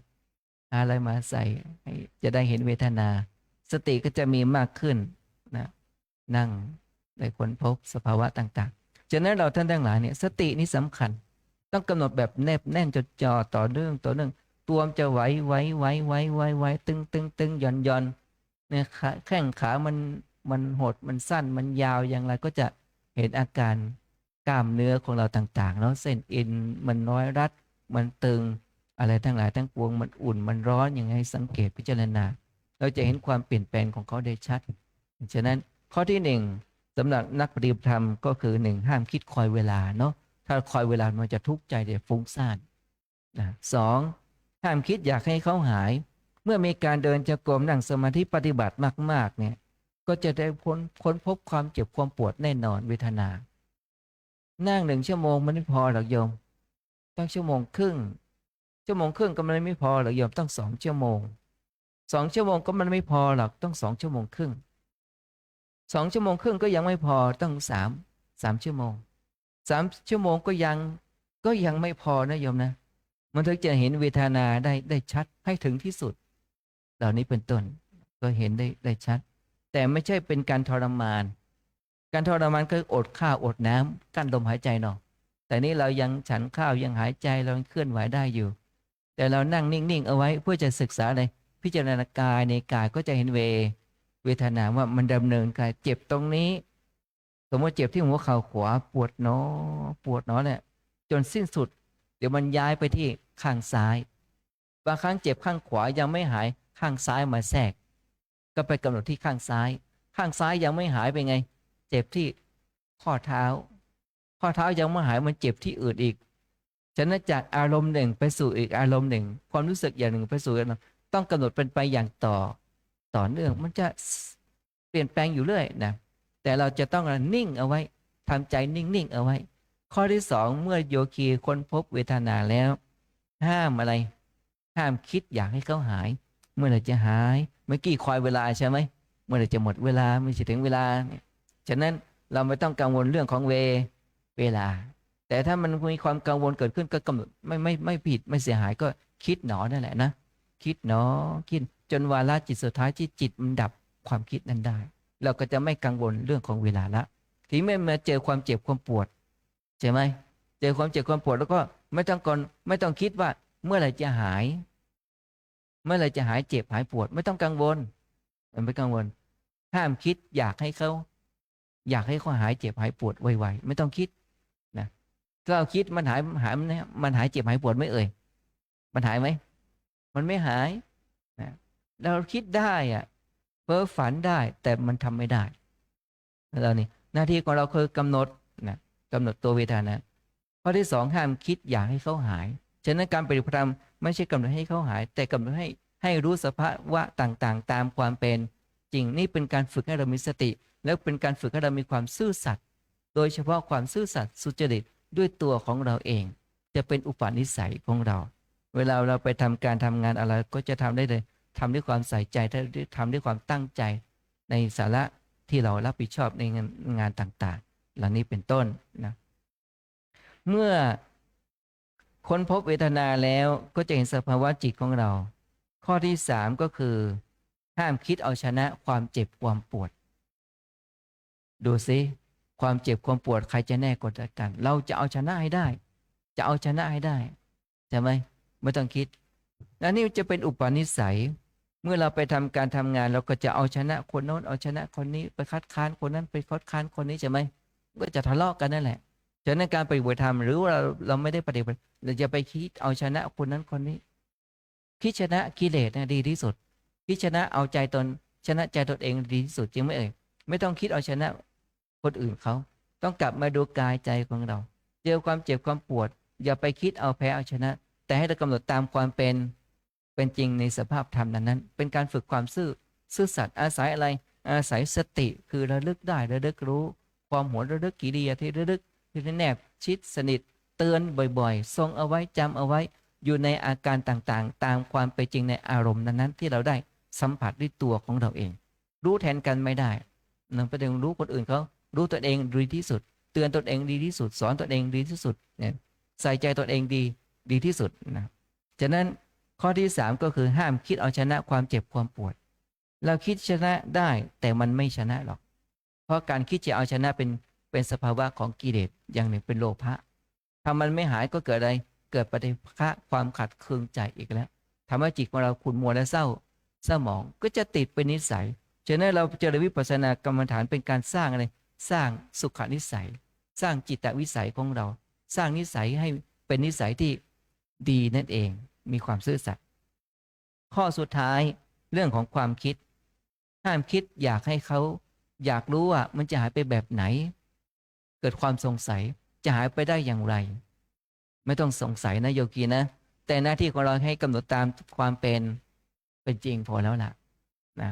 ฉะนั้นถ้าเรามัวแต่สงสัยแล้วมันจะหายสักทีจะหายไปแบบไหนจะหายได้อย่างไรมันจะเป็นบุญไหมเนี่ยจะเป็นปัญญาได้อย่างไรมันก็จะฟุ้งซ่านไปมันก็คิดไปไกลเลยแหละคิดไปไกลเลยละก็เป็นช่องว่างเป็นโอกาสที่มันคิดไปในอย่างอื่นทำให้ไม่เห็นอะไรไม่เห็นสภาพธรรมตามความเป็นจริงมันเลื่อนลอยก็เลยจิตเลื่อนลอยฉะนั้นโยคีจะต้องกำหนดแบบเลยจดจ่อต่อเนื่องให้แนบแน่นเอาไว้ให้แนบแน่นนะเราก็จะเห็นสภาวะต่างๆตามความแล้วใจของเราก็จะสงบจากอะไรสงบจากกิเลสแล้วเราก็จะมันเป็นอย่างนี้นี่เองร่างกายของเราทั้งหมดเนี่ยเราไม่สามารถบังคับบัญชาอะไรไม่ได้เลยแต่เรามีไว้เพื่อใช้แล้วก็ประคับประคองฉะนั้นการเดินแต่ละก้าวเป็นการใช้จิตใช้สติประคับประคองในการเดินอย่างมีสตินั่งอย่างมีสตินอนอย่างมีสติจะคิดจะพูดจะทำอะไรก็มีสติแม้จะเจ็บจะปวดก็ต้องมี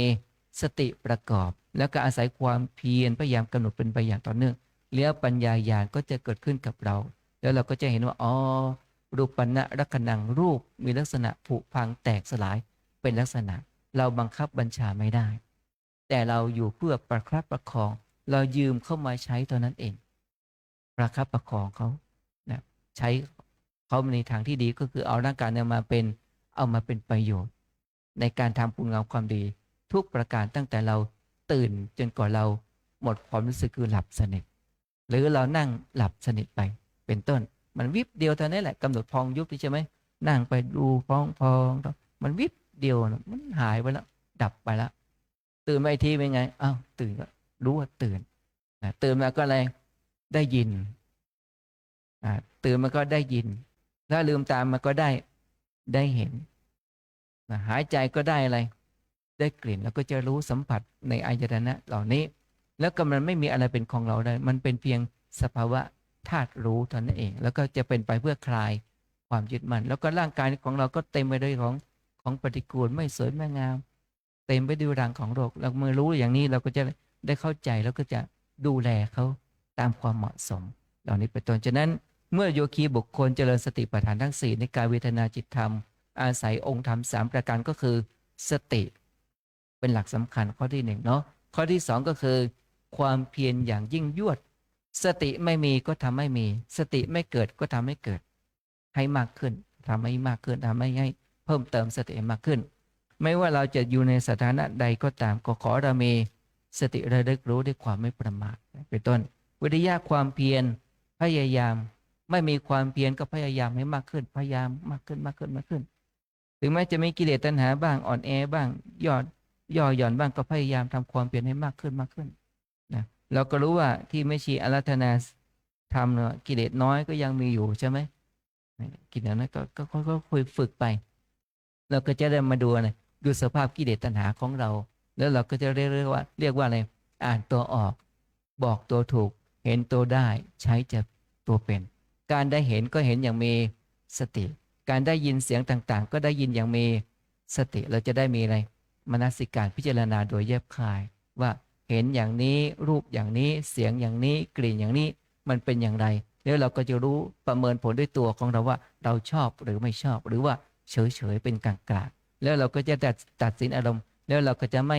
ม่ไหลไปตามกระแสอำนาจของอะไรโลภะโทสะและโมหะเป็นต้นปัญญาก็จะเห็นว่าอ๋อมันเป็นอย่างนี้เองก็เป็นไปเพื่ออะไรคลายความยึดมั่นเมื่อเราไม่ยึดมั่นไม่ถือมั่นเราก็ไม่เป็นทุกข์แต่เราก็ต้องดูแลเขาทนุถนอมเขาในร่างกายนี้ในธาตุสี่ขันธ์ห้านี้นะฉะนั้นเราท่านทั้งหลายเนี่ยการปฏิบัติธรรมนี้ประโยชน์ของผู้ปฏิบัติธรรมหนึ่งเป็นไปเพื่อความหมดจดวิเศษคือความบริสุทธิ์แห่งจิตนั่นเองจิตมันอันดับแรกก่อนนะจิตบริสุทธิ์คำว่าจิตบริสุทธิ์นี้เราก็จะได้ดังที่พุทธพจน์ที่พระเจ้าทรงตรัสว่าเอาไว้ว่าสุขโขปุญญสักอุจโยแปลว่าการสั่งสมบุญนำมาซึ่งความสุขมุ่งหมายถึงการเจริญวิปัสสนากรรมฐานนี่ที่ว่าสะสมบุญก็คือสะสมคำบริกรรมภาวนาให้เห็นสภาพตามความเป็นจริงแล้วเราก็จะพบกับความสุขก็เราเปลี่ยนทัศนคติจากเจอความเจ็บความปวดไม่ชอบแล้วเราก็จะอยู่กับเขาได้โดยไม่ทุกข์ใจร่างกายมันก็ป่วยไข้เป็นธรรมดาจริงไหมเอ่ยเราจะปฏิเสธไม่ได้แต่เราก็จะอยู่กับเขาเอามาเป็นมิตรเอามาเป็นเพื่อนนะเพราะว่าเขาอยู่กับเราตั้งแต่กำเนิดเขาอยู่กับเราก็ไปข้ามภพข้ามชาติอาศัยเลยกิเลสกรรมและวิบากนั่นเองเราต้องยอมรับสภาพตามความเป็นจริงเหล่านี้เป็นต้นแล้วเราก็ได้เขาเรียกว่าอ่านตัวออกบอกตัวถูกเห็นตัวได้ใช้ตัวเป็นเข้าใจในธรรมะมากยิ่งขึ้นนะแล้วก็รู้เท่าทันความโลภความโกรธความหลงรู้เท่าทันกิเลสตัณหาของตนเองเรามีกิเลสตัณหาข้อใดข้อหนึ่งผิดพลาดประการใดเมื่อเรารู้แล้วก็ปรับปรุงเปลี่ยนแปลงแก้ไขตัวของเราเองคนอื่นจะมาปรับปรุงเปลี่ยนแปลงแก้ไขเราไม่ได้คนอื่นเป็นเพียงองค์ประกอบที่จะให้คำแนะนำให้ความรู้ให้การช่วยเหลือในระดับหนึ่งแต่หน้าที่ของเราจะต้องทำด้วยตัวของเราเองจริงไหมเอ่ยเจ็บแทนกันได้ไหมหายใจแทนกันได้ไหมเอ่ยได้ไหมนี่ไม่ได้นอนแทนกันได้ไหมทานข้าวแทนกันได้ไหมปฏิบัติแทนกันได้ไหมเอ่ยไม่ได้แต่ให้เสื้อผ้าให้อาหารให้ที่อยู่อาศัยให้ยารักษาโรคให้มรดกให้ความรู้มอบให้กันได้นะมอบให้กันได้แต่เรื่องกรรมฐานนี่เป็นของเฉพาะบุคคลต้องทำด้วยตัวของเราเองแล้วเราก็จะได้อานิสงส์ก็คือเพื่อความหมดจดวิเศษของสัตว์ทั้งหลายก็คือเพื่อจิตบริสุทธิ์นั่นเองเมื่อจิตบริสุทธิ์เราก็จะได้อะไรจิตตังทันตังสุขาวหังแปลว่าจิตที่ฝึกดีแล้วย่อมนำสุขมาให้สุขที่ใจนะโยมนะสุขที่ใจร่างกายมันไม่รู้หรอกเนาะมันร่างกายมันไม่รู้นะ2ดับความเศร้าโศกเมื่อโยคีบุคคลประพฤติธรรมปฏิบัติธรรมจะระยะสั้นระยะยาวถ้าเราปฏิบัติได้อย่างถูกต้องเป็นไปเพื่อดับความเศร้าโศกดับความเสียใจดับความพิไรรำพัน ดับความทุกข์ทางกายดังที่กล่าวไว้เบื้องต้นกำหนดนะดับความทุกข์ทางกาย แล้วก็ดับความทุกข์ทางใจ แล้วก็จะสามารถยกจิตของเราเข้าสู่กระแสแห่งพระอริยบุคคลชั้นต้นก็คือพระโสดาบันคือรู้อะไรรู้ในทุกข์นั่นเอง แล้วก็รู้อะไรรู้เหตุที่ทำให้เกิดทุกข์เหตุที่เกิดทุกข์ก็เพราะอะไรความโลภความโกรธคนของกิเลสตัณหาอุปาทานนี่แหละเป็นเหตุทำให้เกิดทุกข์เพราะมีอะไรมีมานะสำคัญผิดว่าเป็นเราเจ็บเราปวดนั่นเองก็จะเป็นเหตุทำให้เกิดทุกข์อุปาทานยึดมั่นถือมั่นขันธ์ห้าว่าเป็นเราเป็นของเรานั่นเอง พูดนั้นง่ายฟังนั้นง่ายแต่ปฏิบัติต้องวัดด้วยบารมีของแต่ละบุคคลตัวชี้วัดก็คือต้องชี้วัดด้วยตัวของเราต้องประเมินผลด้วยตัวของเราเมื่อเราปฏิบัติธรรมแล้วเราไปประเมินผลก็เพื่อรายงานพระวิปัสสนาจารย์ให้ทราบว่าเดินจงกรมได้ค้นพบอะไรยืนได้ค้นพบอะไรนั่งพองยุบได้ค้นพบอะไรเจ็บปวดได้ค้นพบลักษณะอาการเป็นอย่างไรความง่วงมีลักษณะเริ่มต้นกลางๆในที่สุดความง่วงเป็นอย่างไรความเจ็บอาการคันอาการชาจุดเริ่มต้น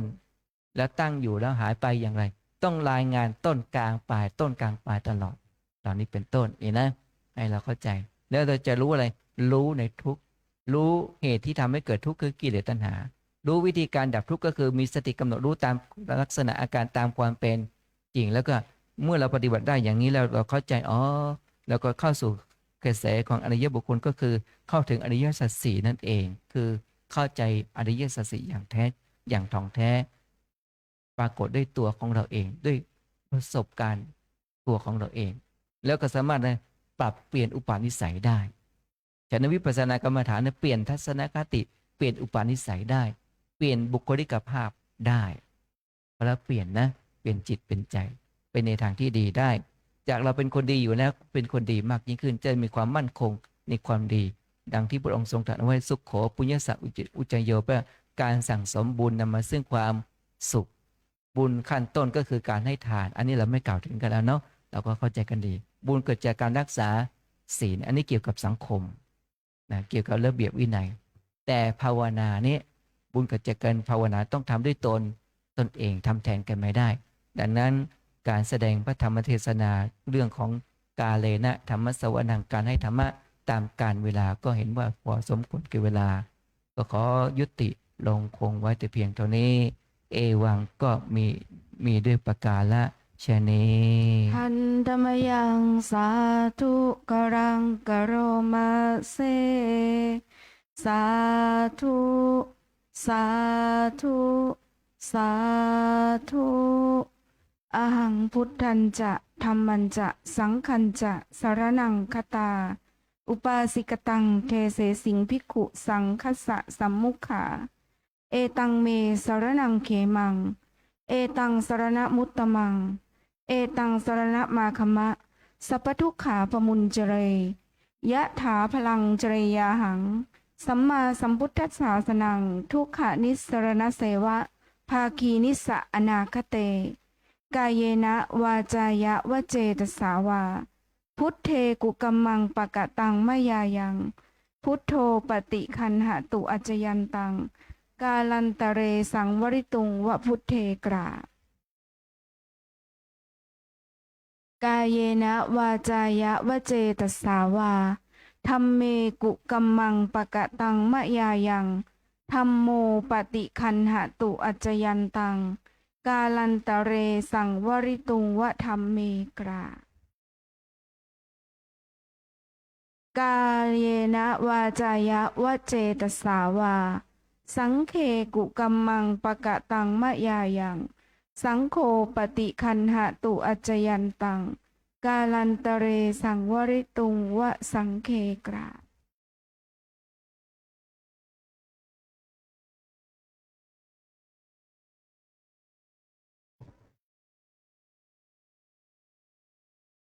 โอกาสที่เราได้มาฟังธรรมในค่ำคืนนี้ซึ่งบุคคลมัน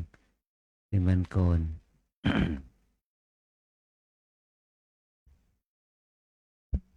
เราหาเวลาของชีวิตเพื่อให้เกิดมหากุศลเกิดบุญกับตัวเอง มันหาเวลาได้ยากเพราะช่วงนี้มันเป็นช่วงที่จะสิ้นปีงบประมาณ หน่วยราชการรัฐวิสาหกิจหรือว่าบริษัทห้างร้าน ก็จะปิดบัญชีหรือว่าเกี่ยวกับโยกย้ายโยกย้ายตั้งแต่ปลัดกระทรวงอธิบดีผู้ว่าอะไรอย่างนี้นะครูบาอาจารย์ก็เกษียณญาติโยมเพราะเหตุนี้เราจึงเห็นว่าในช่วงนี้ทุกเดือนของช่วงนี้เดือนกันยาเนี่ยทุกปี มันก็มีคนได้มาปฏิบัติน้อยลง เพราะว่า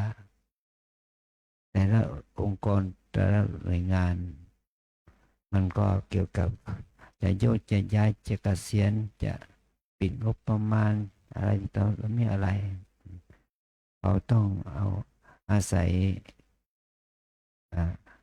ดูงานของตัวเองไปก่อน แต่คนที่มีเวลาว่าง ก็จะมาปฏิบัติเมื่อเช้านี่มีโยคี2 คนว่าพบมารับประมาทาน อีกคนหนึ่งได้มาวัดระเบิงมาเมื่อ20 ปีมาแล้ว เพิ่งกลับมา อีกคนหนึ่งก็มาอยู่เขาจะมาอยู่1 เดือนนะอีกคนหนึ่งมา10 วัน มาทวนกรรมฐานมาทวนปฏิบัติ แต่แม้ว่าจะมี2 คนแต่ว่ารวมเวลาปฏิบัตินั้นได้ยาวนานกว่าเมื่อวานมีจำนวน7-8 คน มีโยคีมาปฏิบัติ3 วัน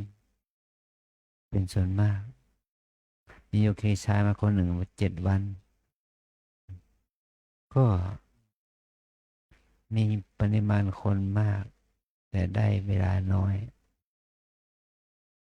บางครั้งปริมาณคนน้อยแต่ว่ามีการปฏิบัติในยาวๆผลการปฏิบัติมันก็จะดีขึ้นนะและเราทั้งหลายในช่วงชีวิตของเราเนี่ยเราต้องช่วยกันเอื้อเฟื้อเกื้อกูลกัน เพื่อความเจริญของพระศาสนาเพื่อความอยู่เป็นเพื่อความเป็นประโยชน์ต่อพระศาสนาเพื่อเกื้อกูลกัน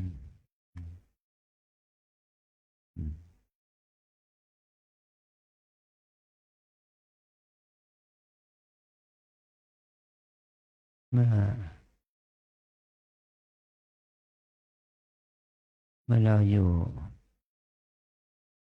มีชีวิตอยู่ก็เพื่อความเจริญในพระธรรมความเจริญในสติสัมปชัญญะอย่างที่อาจารย์อนุชินท่านพูดนั่นแหละเรามาฝึกปฏิบัติเราไม่ต้องรอเวลาเราปฏิบัติเราจะไม่ต้องเอาชนะเราฝึกปฏิบัติเพื่อต้องไม่ใช่ว่าเอาแสวงหาความสุขเราต้องปฏิบัติเพื่อให้เรารู้ความจริงของชีวิตมันจะเป็นอานิสงส์แก่เรานะแม้แต่คนต่างชาติที่เข้ามาปฏิบัติเขาบางคนมาเป็นเดือนกว่าอย่างน้อยก็10 วันมันก็เขาก็จะได้ประโยชน์ของการปฏิบัติเขาก็จะได้ประโยชน์ของการมาฝึกฝนอบรมเราจงให้ความเอื้อเฟื้อกันในกันก็จะเป็นอานิสงส์นี่ในเขตผู้หญิงนะก็ถูก รบกวนจากเสียงตัดไม้เนาะเครื่องตัดไม้ เพราะว่ามีต้นไม้สองต้นตาย มันตายไป ถ้าเราจำเป็นจะต้องตัดกิ่งมันลงมา ตัดต้นมันออก ต้องอาศัยเครื่องมือของช่างช่วยกัน เราไม่สามารถที่จะเอารถเครนเอามาตัดได้เราตัดกันตามสภาพ ต้องใช้เวลาหน่อย มาใส่กำลังแรงงานตัด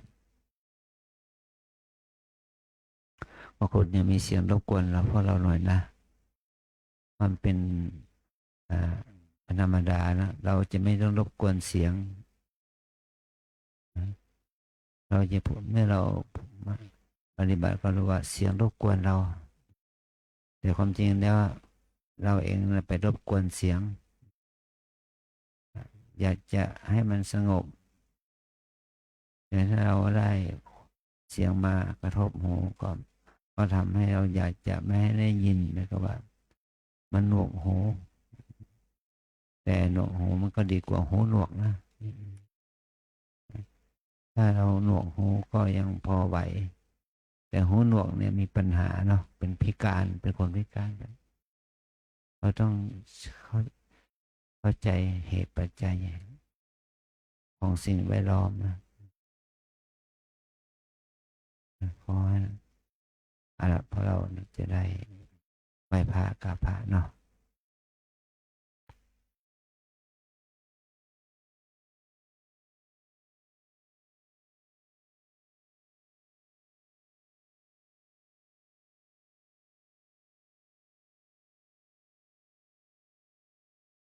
อะระหังสัมมาสัสัม ม พุทโธภาคะวาพุทธังภาคะวันตังอภิวาเทมิ สวา คาโตภะคะวะตาธัมโมธัมมังนามัสสามิ สุป ป ฏิ ฏิปันโนภะคะวะโตสาวกสังโฆสังฆังนะมามิ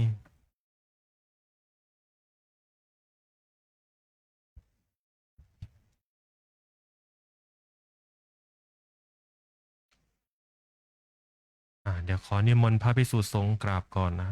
อัญชลีวันทาอภิวาท อัญชลีวันทาอภิวาท อัญชลีวันทาอภิวาท อัญชลีวันทาอัญชลี นิมนต์สามเณรเรียนเชิญคณะแม่ชีโยคีทุกท่าน น้อมกราบท่านเจ้าคุณพระอาจารย์พร้อมกันค่ะ อัญชลีวันทาอภิวาท อัญชลีวันทาอภิวาท อัญชลีวันทาอภิวาท อัญชลีวันทาอัญชลี